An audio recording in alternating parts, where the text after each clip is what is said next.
I will be building Mr. Beast, the world's largest candy bar. Mr. Beast is releasing his own chocolate company called Feastables. Yesterday, I got a phone call from Mr. Beast asking if I could build him giant candy bars in real life for his video. I need a favor. Can you make me some giant chocolate bars? I can. Can you do it in the next 7 days? That is not a lot of time. And to make things even worse, I have no idea how to make chocolate. This could actually catch on fire. So I agreed to help Mr. Beast out and build and deliver him giant chocolate bars. The only problem is we don't have a lot of time. Holy crap, these are huge. Also kind of looks like poop. What are we gonna do with it? I don't know. We have no experience making chocolate, so it's time to start brainstorming. We only have 7 days to do this. No way. It's gonna take a long time. I did some calculations and we're gonna need like 1,000 pounds of chocolate. How are we even gonna carry 1,000 pounds of chocolate? We honestly have no idea what we're doing, but we can't let Mr. Beast down. Have fun. First, we started by ordering the chocolate.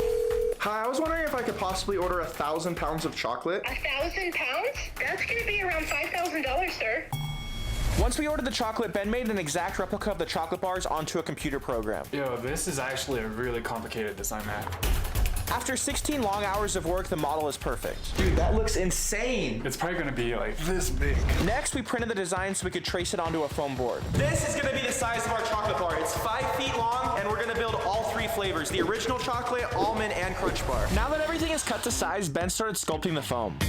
Ben is currently sculpting an exact replica of this Mr. Beast candy bar, just way bigger. This process is really tedious and extremely difficult. I'm actually like cut right here. After sculpting the giant candy bar out of foam, next we're building a box so we can make a mold. We're building this box to pour the silicone in so we can have a mold for our chocolate. Then it'll create a mold of the foam model we can use multiple times. We're gonna glue that piece to the bottom of this and then pour silicone so it doesn't float. I have no idea what you said, but I trust you. After days of hard work, it's time to use the foam model we created to make a mold we can pour the chocolate into. Right here, we have our 2-part food-grade silicone that we'll be mixing up to make our mold. Once we get the silicone mixed, We will then pour it into this giant template Ben made of the chocolate bar. while pouring the silicone, we have to be extremely careful because we only have enough material to try this once and it's very hard to work with. This stuff is thick. After letting the silicone cure overnight, our chocolate order finally arrived. This is so much freaking chocolate. It's so heavy. And this is just one of the boxes. But now let's go check on our silicone mold. After letting the silicone sit overnight, we can remove the wood. Hopefully this works. While removing the wood, the silicone was making a lot of noise. Looks like it's like cracking right there. Somehow we have to separate the foam from the silicone. This is the stressful part. If we break the silicone, we'll have to start all the way over. Luckily, we were able to remove everything without damaging the silicone. We're free? Now that our mold is complete, we can start pouring the chocolate. What's that for? It's so the chocolate doesn't stick to the mold. I've obviously never cooked anything in my life before. We have over 1,000 pounds of chocolate. It smells delicious in here. We also have a bunch of other ingredients to make the other flavors. Now it's time to start melting the chocolate. First, we need to fill this up with water. None of us really know what we're doing. Hopefully no one gets hurt. Now it's time to boil the water. This looks terrifying. After letting the water boil for 15 minutes, Ben built a wood frame to go over the boiling water. So we can put this bucket on top, fill it with chocolate, and the boiling water will melt the chocolate. And now it's time for the fun part, adding the chocolate.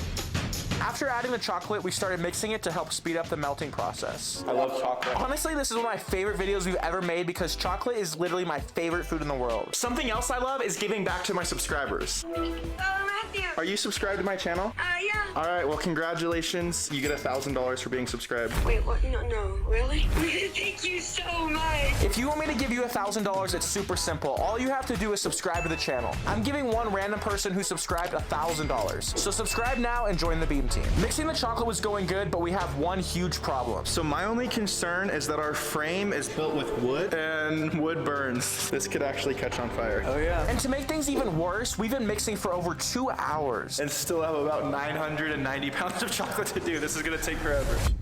Now it's time to pour it into the mold. Hopefully this works. It's extremely hot and heavy. I wonder if this is how Mr. Beast makes his chocolate too. Pouring the chocolate is super satisfying and this smells delicious. We're loving this project. Chocolate! So we just poured our chocolate into the mold and it's not even halfway full and we have to do 3 giant bars. We're gonna need a lot of chocolate. We only have 3 days until Mr. Beast launches his chocolate brand, so we have to hurry. It's time to remove the mold from the chocolate and it's really fragile. Slow, yo, slow. This broke right here already. Unfortunately, some of the small details broke, but we have to keep going in order to reach Mr. Beast's deadline. This is an exact replica of Mr. Beast candy bar, just a million times bigger. This is epic. Once we completed the original flavor, we instantly started making the others. Next, we're going to be doing the almond chocolate bar. That's my personal favorite. While the guys continued on the other flavors, I went to the vinyl shop to get the giant candy wrappers made. Normally we do vinyl wrap for vehicles, not chocolate. Hopefully this works. We're gonna use this super expensive printer our friend Henry has and print the exact model of the wrapper, just super large. This looks incredible. Mr. Beast is gonna freak out when he sees this. While Henry was working on the giant Mr. Beast candy wrappers, we ran into a huge problem. We've already gone through 1,000 pounds of chocolate and we don't have enough for our third bar. We're supposed to leave tonight to drive it to Mr. Beast in North Carolina. Now we have to wait for another shipment of chocolate. And to make things even worse, I have to leave right now for the airport to go to North Carolina. So good luck, guys.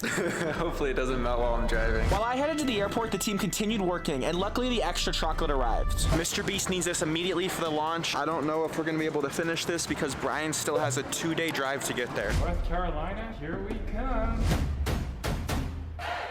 I really hope this doesn't melt while I'm driving. So this thing has dual control AC, so I'm pointing all the vents towards the chocolate to try to prevent it from melting.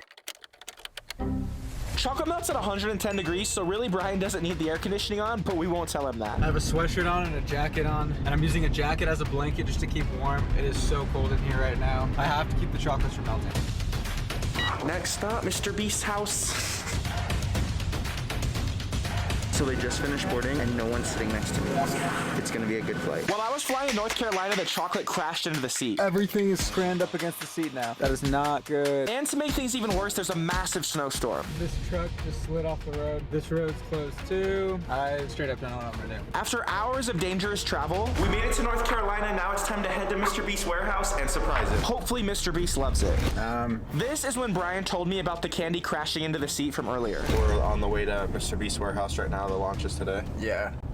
There's no really way to know until we open it, so. We just gotta pull it out and see what we can do. Our wood frame broke and they crashed while we were driving, so I'm hoping they're not broken. Take a rip right there. While carrying the chocolate, we have to be super careful because it's super thin and can break very easily. That would not be good. We can't afford any mistakes. Mr. Beast is on his way right now for the launch. All right, one more. Right now, we're currently working on the setup to surprise Jimmy with the chocolate bars. I think it might have gone right here. The stream starts in 30 minutes, so we rush to complete the set. Now it's time for the stressful part. We have to get that bar up there without it breaking.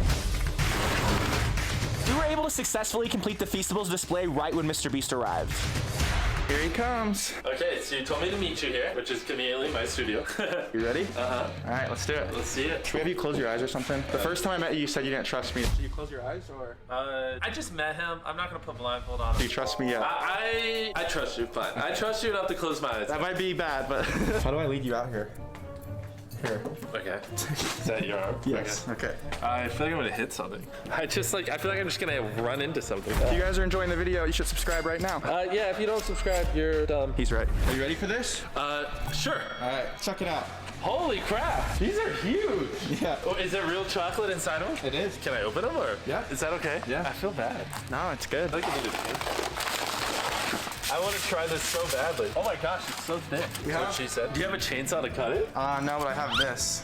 Yes. This is a normal one of our bars. And look how tiny it is compared to the giant bar.